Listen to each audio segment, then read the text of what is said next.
শ্রীকৃষ্ণ বলেন, জীবনে লক্ষ্য স্থির রাখা আবশ্যক, কারণ লক্ষ্যহীন জীবন মানুষকে ভুল পথে চালিত করে।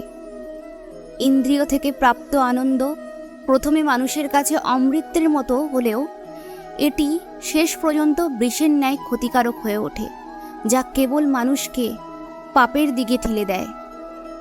লোভ, ক্রোধ, হিংসা পরম শত্রু, যার উপর নিয়ন্ত্রণ না থাকলে মানুষের মৃত্যু অনিবার্য। জন্মের সাথেই মানুষের মৃত্যু নির্ধারিত, তাই নিজের কর্ম করো, যা অনিবার্য তার জন্য দুঃখ করো না। জীবনে কর্ম করে যাও, ফলের আশা করো না। জীবন ধারণের জন্য প্রয়োজন কর্ম অবশ্যই সম্পাদন করো, তবে বিনা অহংকারে, বিনা লালসায়, বিনা হিংসায়, কারণ সঠিক কর্ম করা উচিত ভালোবাসা, সহানুভূতি, নম্রতা আর ভক্তির সাথে। সময় হলো সর্বশক্তিমান, তাই কখনো সময় নষ্ট করো না। কেবলমাত্র স্বার্থত্যাগই হলো আনন্দ ও সন্তুষ্টির একমাত্র সহজ পথ। মনের স্থিরতার জন্য শান্তি, ভদ্রতা, নীরবতা, আত্মসংযম এবং পবিত্রতার শিক্ষা গ্রহণ করা অবশ্যক দরকার। নিজের মনকে সর্বদা কর্মের উপর স্থির করো, কর্মফলের ওপর নয়। যা হয়েছে তা ভালোই হয়েছে, যা হচ্ছে ভালোই হচ্ছে, আর যা হবে ভালোই হবে। তাই ভবিষ্যতে কি হবে তাই নিয়ে ভেবে কোনো লাভ নেই। বর্তমানকে নিয়ে পরম আনন্দে বাঁচতে শেখো।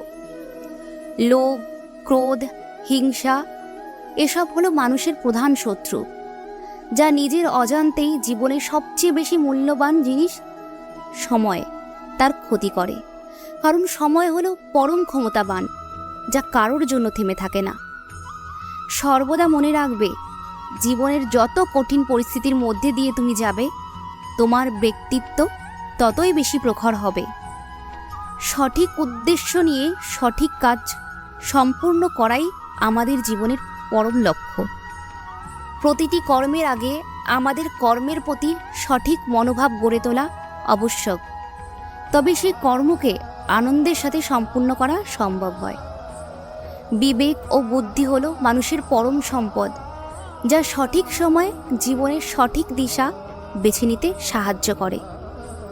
যে ব্যক্তির মন তার শত্রু ও বন্ধুর মধ্যে সম্পূর্ণ ভেদাভেদহীন, কেবলমাত্র তিনি পরম শান্তির অধিকারী। প্রজ্বলিত অগ্নি যেমন জ্বালানি কাঠকে ছাইয়ে পরিণত করে, ঠিক একইভাবে আমাদের জ্ঞানের আলো মনের মধ্যে থাকা আত্মঅহংকারকে ছাইয়ে পরিণত করে। মানুষের মনের ওপর পূর্ণ নিয়ন্ত্রণ থাকলে সেই স্থিতিতে মনকে বলা হয় আমাদের পরম বন্ধু। ঠিক তেমনইভাবে মনের উপর যদি নিয়ন্ত্রণ না থাকে, তবে সেই স্থিতিতে মন হয়ে ওঠে আমাদের একমাত্র পরম শত্রু। শ্রীকৃষ্ণ বলেন, আত্মা অমর, না আত্মাকে কেউ মারতে পারে, না আত্মার মৃত্যু হয়, না এই শরীর তোমার, না তুমি এই শরীরের। এ শরীর অগ্নি, জল, বায়ু, পৃথিবী দিয়ে তৈরি, আর একদিন এই অগ্নি, জল, বায়ু ও পৃথিবীতেই মিশে যেতে হবে। আত্মার জন্ম নেই, আত্মার মৃত্যু নেই। শরীর নষ্ট হয়ে গেলেও আত্মা নষ্ট হয় না। মানুষ যেমন পুরনো কাপড় ছেড়ে নতুন কাপড় পরিধান করে, সেরকম আত্মাও পুরনো শরীর ত্যাগ করে নতুন শরীর ধারণ করে। পরিবর্তনশীল সংসারের নিয়ম। যাহাকে তুমি মৃত্যু বলে ভাবছ, সেটাই তো জীবন। আমার, তোমার, ছোট বড়, আপন পর সব কিছু মন থেকে মিটিয়ে দাও। তারপর দেখো সব তোমার, আর তুমি সবার। না কোনো অস্ত্র আত্মাকে কাটতে পারে, না কোনো অগ্নি আত্মাকে জ্বালাতে পারে, না কোনো বায়ু আত্মাকে শুকাতে পারে, না কোনো জল আত্মাকে ভেজাতে পারে। আত্মা তো অমর, আত্মার কোনো বিনাশ নেই। একজন সম্মানী ব্যক্তির কাছে অপমানই তার মৃত্যুর সমান। সুখ, দুঃখ, লাভ, ক্ষতি, জিত, পরাজয় এসবের কথা চিন্তা করো না, শুধু কর্মের কথা চিন্তা করো। কর্ম করে যাও। যা হয়েছে ভালো হয়েছে, যা হচ্ছে ভালোই হচ্ছে, যা হবে ভালো হবে। তুমি অতীতের কথা চিন্তা করো না, তুমি ভবিষ্যতের কথাও চিন্তা করো না। তুমি বর্তমানে আছো, বর্তমানে ভালোভাবে বাঁচার চেষ্টা করো। নিজের মনকে যে নিয়ন্ত্রণ করতে পারে না, সেই মন তার কাছে শত্রুর সমান। তোমার কি চলে গেছে যে তুমি কাঁদছো? তুমি কি নিয়ে এসেছিলে যা তুমি হারিয়ে ফেলেছ? তুমি কি সৃষ্টি করেছিলে যা নষ্ট হয়ে গেছে? তুমি আসার সময় কিচ্ছু নিয়ে আসোনি। যা নিয়েছ এখান থেকেই নিয়েছ, যা দিয়েছ এখানেই দিয়েছ।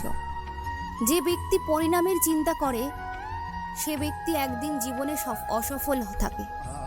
যে ব্যক্তি পরিণামের চিন্তা না করে কর্ম করে যায় সে ব্যক্তি একদিন জীবনে সফল হয়। মন যদি অশান্ত হয়ে যায়, মনকে নিয়ন্ত্রণ করা কঠিন হয়ে পড়ে। অভ্যাস দিয়ে নিজের মনকে নিয়ন্ত্রণ করা যায়। ফলের চিন্তা না করে কর্ম করে যাও। মানুষ নিজের আত্মবিশ্বাস দিয়ে গঠিত হয়। আত্মবিশ্বাস দিয়ে একজন ব্যক্তি তার জীবনকে নিজের মতো করে তৈরি করতে পারে। কেবল মানুষের মনটাই কারো মিত্র বা শত্রু হয়, মানুষ কারোর মিত্র বা শত্রু হয় না। যে বিষয়টি তোমার হাতে নেই সেই বিষয়টি নিয়ে চিন্তা করে কোনো লাভ নেই। আমার কাছে কেউ ঘৃণিত বা প্রায় নয়, কিন্তু যে ব্যক্তি ভক্তি দিয়ে আমাকে স্মরণ করে সে ব্যক্তি আমার কাছে সর্বদাই থাকে এবং সেই ব্যক্তির কাছে আমি সর্বদাই থাকি।